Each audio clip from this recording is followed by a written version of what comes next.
अब बड़ी समस्या ये होती है उसके साथ में कि यदि वो खा जाए तो मर जाएगा सांप, और यदि वो बाहर निकाल दे तो अंधा हो जाएगा। तो सांप अंधा होने के भय से बाहर भी नहीं निकाल पाता है, और मरने के भय से खा भी नहीं पाता है, और सांप की मृत्यु वैसे ही हो जाती है। कहते भई गति सांप, बोलो बोलो, भई गति सांप छुछुंदर के लिए, कहावत है।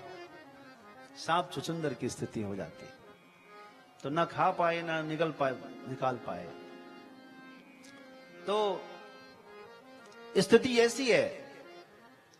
शिव जी के परिवार में ये कोई भी जो स्टाफ वर्ग है, कोई भी खुश नहीं है। अभी मैं आश्रम में था, मुझे किसी ने कहा कान में, महाराज यहाँ जो है ना, कोई आपस में कोई एक दूसरे से खुश नहीं रहते हैं। हमसे यही कहा कि आपस में ये लोग कोई खुश नहीं रहते, आप कुछ ऐसा करिए कि ये सब खुश हो जाए।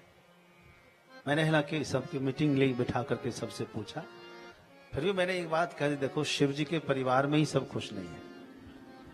तो खुश तो लोग अपने स्वभाव से हो सकता है। किससे हो सकता है?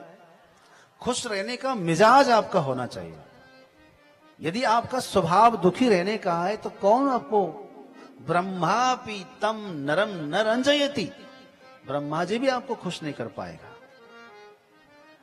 हाँ, यदि आपने ठान लिया कि मुझे दुखी रहना है, यदि आपने ठान लिया है कि मुझे रोना है, तो रोइए, कौन रोक पाएगा आपको, हैं? और यदि आपने ठान लिया कि मुझे हर हाल में मुस्कुराना है, देख लो, हैं? दुख भी आपके भाग जाएंगे। भैया हम कितनी इसको कह रहे हैं, सब पीड़ा दे रहे, सता रहे हैं, लेकिन तो मुस्कुराना छोड़ता ही नहीं है।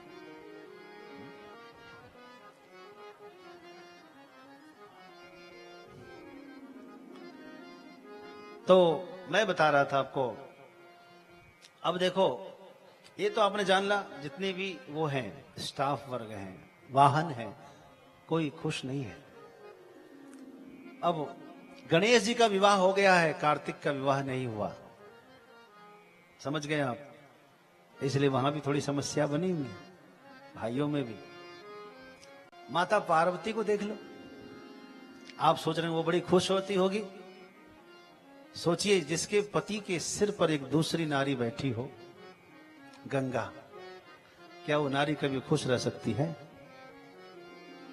पार्वती का ध्यान रहता है, वो कैसे मटक रही है, कैसे कलकल कलकल आवाज कर रही है। शांत रहे, ज्यादा आवाज मत करियो। सोच सकते हैं अब घर में इतनी समस्या है कि नहीं है, है कि नहीं है? जिसके पास एक घरवाली, उसके पास कितनी समस्या, शिव जी के पास 2 है। समस्या तो रहेगी भाई। और देखिए, ऐसी विकट परिस्थिति में, विषम परिस्थिति में भी लोगों ने क्या पिला दिया? विष पिलाया। क्या पिला दिया? विष पिला दिया। हाय रे हाय रे, हाँ? कितनी समस्या है। शिव जी ने, ऐसे में लोग कहते हैं शिव जी तांडव क्यों करते हैं? बोलो, ऐसे में क्या बांसुरी बजाएंगे? लोग जब इतना दुख देंगे तो क्या होगा? लेकिन महादेव की जय बोलो, ऐसी परिस्थिति में भी महादेव सबको शांति प्रदान करते, निर्वाण शांति प्रदम, एकदम बैठे रहते हैं और हमेशा ध्यान में रहते हैं। ऐसी परिस्थिति पर भी कोई सामने आ जाए तो श्रुतियों का सिद्धांत बताते हैं ऋषि मुनिगण। चित्रम बटतरोर्मूलम वृद्धा शिष्या गुरु युवा। चित्रम बटतरोर्मूलम, एक बट वृक्ष के नीचे शिव जी बैठे हैं, एकदम युवान सा शरीर है, सुंदर स्वरूप है शिव जी का, और सामने बड़े बड़े सनकादिक सिद्ध मुनि इंद्र बैठे हुए हैं हजारों की संख्या में। चित्रम बटतरोर्मूलम वृद्धा शिष्या गुरोर युवा, गुरोस्तु मौनम व्याख्यानम शिष्या छिन्न संशया। शिव जी तो मौन होकर मुस्कुरा देते हैं, सभी को अपनी अपनी समस्या का समाधान मिल जाता है। दो चीज याद रखना शिव जी से, एक तो मौन होना सीखना, एक मुस्कुराना सीखना। आप भी अपने जीवन में दो चीज लाइए। कुछ इसलिए कि समस्या न आए, जैसे मौन रहेंगे तो बहुत सारी समस्या आप तक पहुंचेगी ही नहीं। क्यों? मौन रहेंगे तो बहुत सारी समस्या आएगी नहीं, और आ जाए तो मुस्कुरा देंगे तो चली जाएगी समस्या। इसलिए दोनों चीज रखना, अपने जेब में रखे रहो। एक जेब में मौन, एक जेब में मुस्कुराहट। जरा सोचना, मनुष्य के अलावा कोई मुस्कुरा सकता है?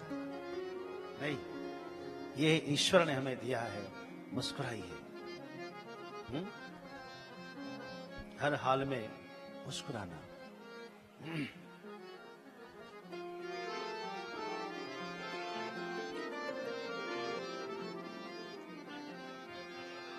कौन? शिव जी। कौन कहते शिव जी गुस्से में रहते हैं? शिव जी कभी गुस्से में रहते ही नहीं है। शिव जी को कभी गुस्सा आया हो वो प्रमाण दे दे हमको। शिव जी कभी गुस्से में रहते हैं। शिव जी घोर नहीं है, शिव जी अघोर है। समझ रहे हैं? घोर नहीं, घोर मतलब भयंकर, अघोर मतलब जो सौम्य स्वरूप वाले, शांत स्वरूप है। हाँ?